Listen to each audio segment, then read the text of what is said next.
Thank you भाई।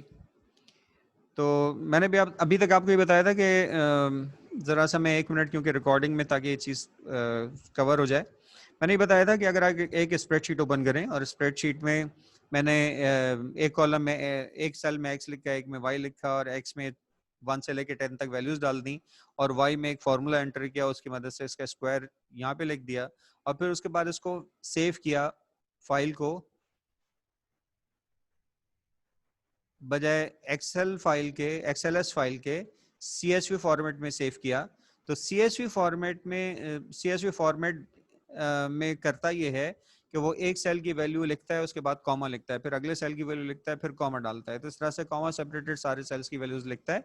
जितने एक लाइन में वो एक लाइन में लिखता है, फिर जो अगली लाइन में उनको वो अगली लाइन में कॉमा सेपरेटेड वो वैल्यूज डालनी शुरू कर देता है। तो ये चीजें मैंने आपको ये चीजें अभी मैं कर चुका था, और उस वक्त रिकॉर्डिंग ऑन नहीं थी, उससे पहले पहले मैंने आपको अच्छा एक चीज और भी रह गई है, जो फॉर्मेट वाला,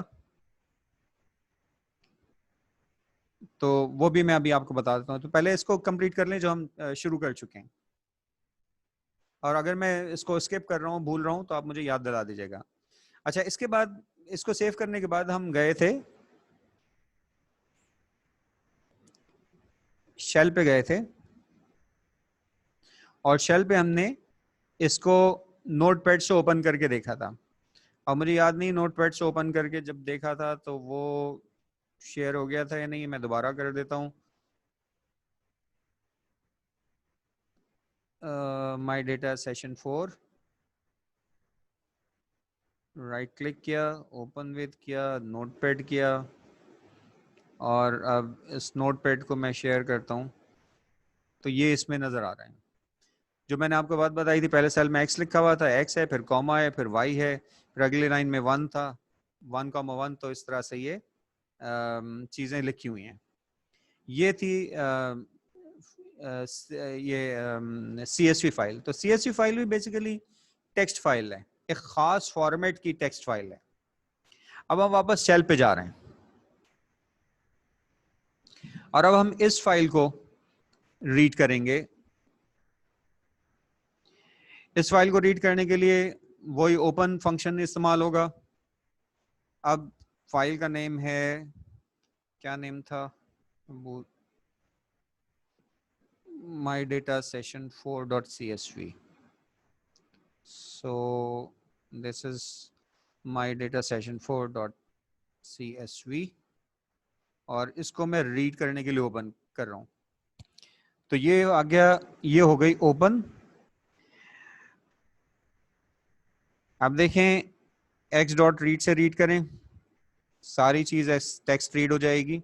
ये आ गई टेक्स्ट, ये एक सिंगल वो है, पहले x है, फिर कॉमा है, फिर y है, फिर न्यू लाइन कैरेक्टर है, फिर 1 है, फिर कॉमा है, फिर 1 है, फिर न्यू लाइन कैरेक्टर है। ये पूरी ये असल में तो इसमें टेक्स्ट ही लिखा हुआ है, वो टेक्स्ट जो है x.read से रीड होके आ गया। अच्छा, मैं इसको दोबारा ओपन कर रहा हूँ, दूसरे तरीके से इसको रीड करते हैं। अब मैं इसको अब इसको ये करते हैं कि इसको